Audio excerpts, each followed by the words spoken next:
안녕하십니까 법둥이 여러분. 오늘도 김미엽과 함께하는 즐거운 민법 시간입니다. 자, 우리 오늘은 여러분 딱 한 조문만 보실 거예요. 자, 민법 제 17조를 보실 건데요.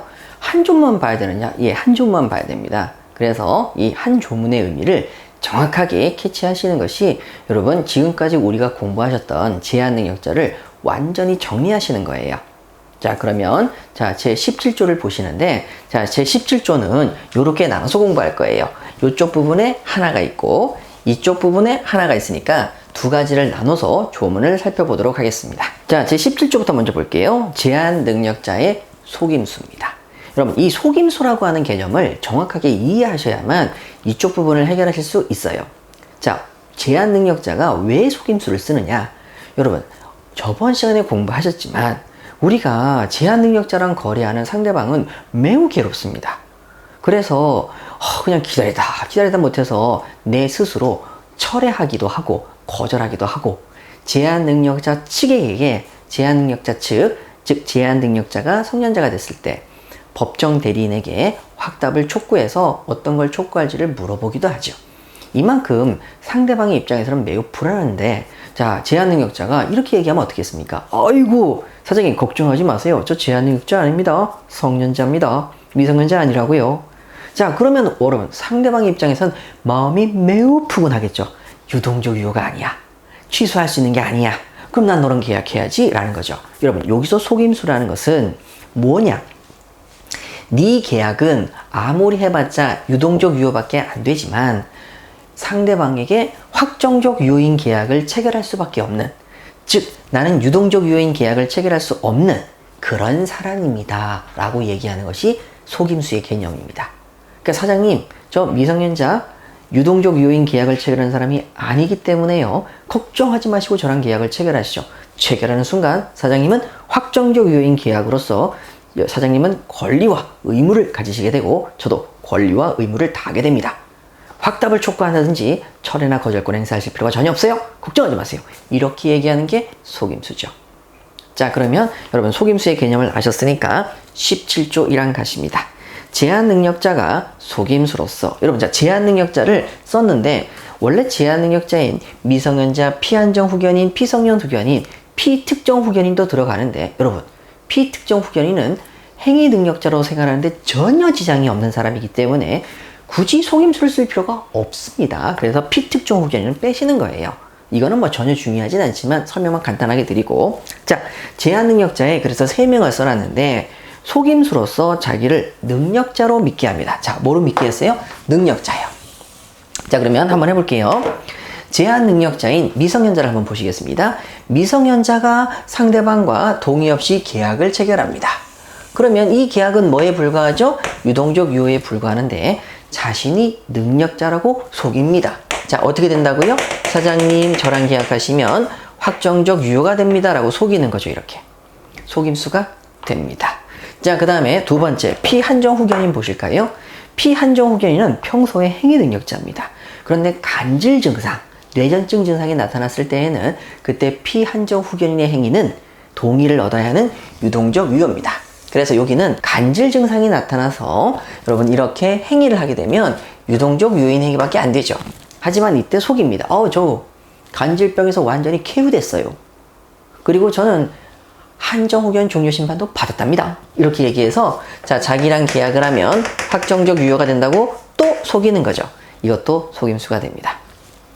자, 이제 피성년 후견인 보세요. 자, 치매가 오셨어요. 그래서 치매가 오셔서 자, 피성년 후견인 심판을 받아가지고 피성년 후견인 되셨어요. 그럼 이 사람의 행위는요, 여러분 유동적 유효입니다. 상대방과 거래하면 유동적 유효죠. 근데 뭐라고 얘기하시냐면, 저 치매에서 벗어났어요. 종료 심판 받았습니다. 저랑 계약하시면 확정적 유효가 되죠. 자, 이렇게 얘기하십니다. 자, 이것도 속임수가 되죠. 그래서 여러분 1항을 잘 다시 한번 읽어보시면, 제한능력자가, 자, 누구라도 좋으니 제한능력자가 속임수로서 자기를 능력자라고 믿게 한 것은 그 계약이 유동적 유효밖에 안 되지만 확정적 유효라고 속이는 거랑 맞다. 그래서 능력자로 믿게 한 경우에는 그 행위를 취소할 수가 없습니다. 속임수를 쓴 사람에게 취소권을 없애버리죠. 여러분, 취소 못하면 그 계약은 뭐가 되겠습니까? 무조건 확정적 유효가 되는 거죠. 속임수를 쓰는 순간 그 속임수의 결과대로 귀결이 돼버립니다. 취소를 못하니까요. 아셨죠? 그러니까 네가 속임수를 썼어? 그럼 네 계약은 설령 유동적 유효라도 취소 못하니까 무조건 확정적 유효야. 이렇게 결론을 내버리는 거죠. 취소를 못하게 만들어버리는 겁니다. 자, 그러면 다음으로 넘어오셔서 여기는 2항입니다. 자, 2항에 보시면은 미성년자나 피한정 후견이라고 나와 있고 제한능력자라는 말이 없습니다. 미성년자나 피한정 후견이니. 자, 그 다음에 속임수로서 법정 대리인의 동의. 자, 동의가 있는 것으로 믿게 합니다. 능력자가 아니라 동의가 있는 것으로 믿게 했습니다. 자, 그러면 여기 한번 살펴볼게요. 자, 미성년자가 상대방과 거래를 합니다. 그럼 거래를 하면 너 동의 얻었어? 라고 물어보니까 동의를 얻지 않았어요. 동의를 얻지 않았으니까 그 계약은 여러분 유동적 유효에 불과할 겁니다. 그런데 제한 능력자 중에서 미성년자가 속임수를 씁니다. 그럼요. 동의를 얻었죠. 여러분, 동의를 얻으면 그 계약은 뭐가 돼버리는 거죠? 확정적 유효가 돼버립니다. 그래서 저 동의 얻었으니까 미성년자지만 확정적 유효예요. 걱정하지 않으셔도 돼요. 이것도 속임수가 되는 거죠. 자, 이제 피한정 후견인 볼게요. 간질 증상이 나타났습니다. 동의를 얻어야 되는데, 자, 거래 행위를 합니다. 동의를 얻지 않았거든요. 그러면 그 행위도 유동적 유효에 불과하죠. 그런데 또 거짓말을 합니다. 저기 동의 얻었어요. 한정 후견인으로부터 나의 법정 대리인 한정 후견인으로부터 동의를 얻었어요. 라고 얘기합니다. 동의를 얻었으니까 확정적 유효가 되니까 걱정하지 마세요. 라고 또 거짓말을 하는 거죠. 이것도 속임수가 됩니다. 그런데 자, 피성년 후견인 보세요. 자, 치매에 걸리셔서 피성년 후견인 되셨는데 그때 자, 행위를 합니다. 그러면 이 행위는 유동적 유효죠. 그런데 자, 이 피성년 후견인이 얘기하십니다. 그럼요. 저 피성년 후견인 맞습니다. 동의를 얻었죠. 하지만 성년 후견인한테 동의를 얻었다고요. 이 얘기를 합니다. 동의를 얻든 동의를 얻지 않든 그래도 유동적 유효죠. 속임수가 안 됩니다. 동의를 얻었어도 피성년 후견인의 행위는 취소할 수 있는 유동적 유효밖에 안 되니까 속임수가 될 수가 없는 것이죠. 자, 그래서 여러분 2항 가시게 되면 미성년자나 피한정 후견인이라고 나오고 피성년 후견인은 여기서 빠집니다. 자, 그래서 미성년자나 피한정 후견인이 속임수로서 법정 대리인의 동의가 있는 것으로 믿게 한 경우에도 제1항과 같다. 자, 제1항과 같다. 취소할 수가 없습니다. 무조건 이 계약을 확정적 유효로 만드는 것이죠. 되셨습니까? 그러면 여러분 우리 결론. 피성년 후견인이 동의를 얻었다고 속임수를 썼어도 이것은 속임수에 해당되지 않아요. 속임수에 해당되지 않으니까 여전히 어떤 상태로 유동적 유효 상태에서 속임수라면 취소권을 없애버리는데 속임수가 아니니까 뭐 할 수 있다? 속임수가 안 되니까 취소할 수 있다. 이렇게 결론까지 나겠습니다.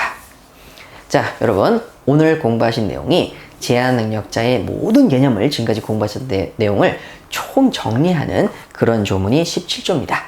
종종 시험에 나오고 여러분 특히 피성년 후견인의 경우에는 아주 높은 난이도의 시험 문제로 나오기 때문에 잘 기억해 두시면 좋겠네요. 오늘도 우리 법등이 여러분 굉장히 수고 많으셨고요.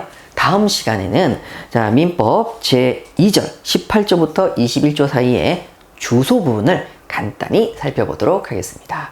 법등이 여러분 다음 시간에 또 만나요. 안녕.